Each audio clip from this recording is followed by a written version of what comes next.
नमस्कार, जय श्री हरि। आश्विन मास शुक्ल पक्ष की पापांकुशा एकादशी की हार्दिक शुभकामनाएं एवं बधाई। आश्विन मास को कहीं कहीं पर क्वार के नाम से जानते हैं। इस वर्ष यह एकादशी दिन शुक्रवार और इस दिन अंग्रेजी तारीख 3 अक्टूबर 2025 है।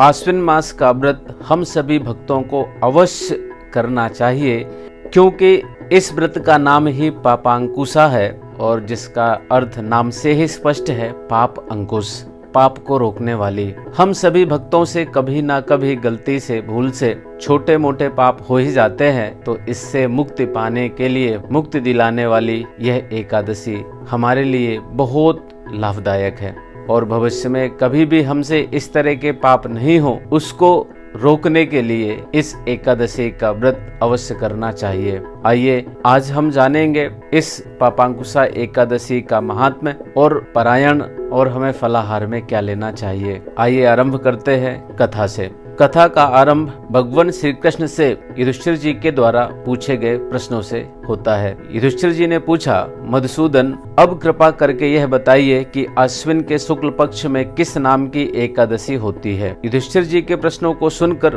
भगवान श्री कृष्ण बोले, हे राजन, अश्विन के शुक्ल पक्ष में जो एकादशी होती है वह पापांकुशा के नाम से विख्यात है। वह सब पापों को हरने वाली तथा उत्तम है। उस दिन संपूर्ण मनोरथ की प्राप्ति के लिए मनुष्यों को स्वर्ग और मोक्ष प्रदान करने वाले पद्मनाभ संज्ञक वासुदेव का पूजन करना चाहिए। जितेंद्रीय मुनि चिरकाल तक कठोर तपस्या करके जिस फल को प्राप्त करता है, वह उस दिन भगवान गरुड़ध्वज को प्रणाम करने से ही मिल जाता है।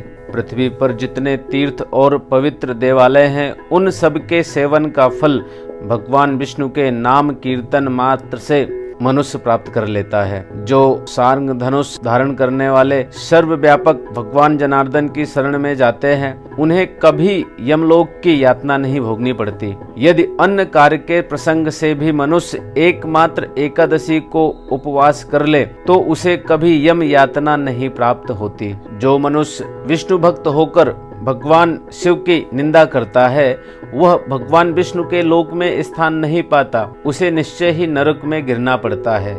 इसी प्रकार यदि कोई शैव या पाशुपत होकर भगवान विष्णु की निंदा करता है, तो वह घोर रौरव नरक में डालकर तब तक पकाया जाता है जब तक कि 14 इंद्रों की आयु पूरी नहीं हो जाती। यह एकादशी स्वर्ग और मोक्ष प्रदान करने वाली, शरीर को निरोग बनाने वाली तथा सुंदर स्त्री, धन एवं मित्र देने वाली है। राजन, एकादशी को दिन में उपवास और रात्रि में जागरण करने से अनायास ही विष्णु धाम की प्राप्ति हो जाती है। राजेंद्र, वह पुरुष मातृ पक्ष की 10, पिता के पक्ष की 10 तथा स्त्री के पक्ष की भी 10 पीढ़ियों का उद्धार कर देता है। एकादशी व्रत करने वाले मनुष्य दिव्य रूपधारी, चतुर्भुज, गरुड़ की ध्वजा से युक्त, हार से सुशोभित और पीताम्बरधारी होकर भगवान विष्णु के धाम को जाते हैं। आश्विन के शुक्ल पक्ष में पापांकुशा का व्रत करने मात्र से ही मानव सब पापों से मुक्त हो श्री हरि के लोक में जाता है। जो पुरुष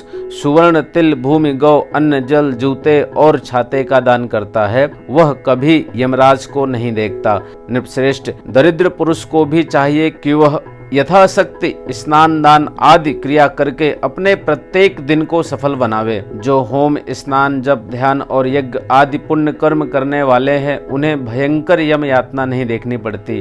लोक में जो मानव दीर्घायु, धनाढ्य, कुलीन और निरोग देखे जाते हैं, वे पहले के पुण्य आत्मा हैं। पुण्य कर्ता पुरुष ऐसे ही देखे जाते हैं। इस विषय में अधिक कहने से क्या लाभ। मनुष्य पाप से दुर्गति में पड़ते हैं और धर्म से स्वर्ग में जाते हैं। राजन, तुमने मुझसे जो कुछ पूछा था उसके अनुसार पापांकुशा का महात्म्य मैंने वर्णन किया। अब और क्या सुनना चाहते हो, कहो। इस तरह भगवान श्री कृष्ण युधिष्ठिर जी से पापांकुशा एकादशी के महात्म्य को बताते हैं और हम सभी के लिए भी कहते हैं कि चाहे हमारी स्थिति किसी भी तरह की हो, हमें इस व्रत का पालन अवश्य ही करना चाहिए। इस व्रत का पारायण दूसरे दिन द्वादशी को सुबह 6:17 से सुबह के ही 9 बजे तक कर लेना चाहिए और हमें फलाहार में काचरी का फलाहार अवश्य सम्मिलित करना चाहिए। एक बार और आप सभी को पापांकुशा एकादशी की हार्दिक शुभकामनाएं एवं बधाई।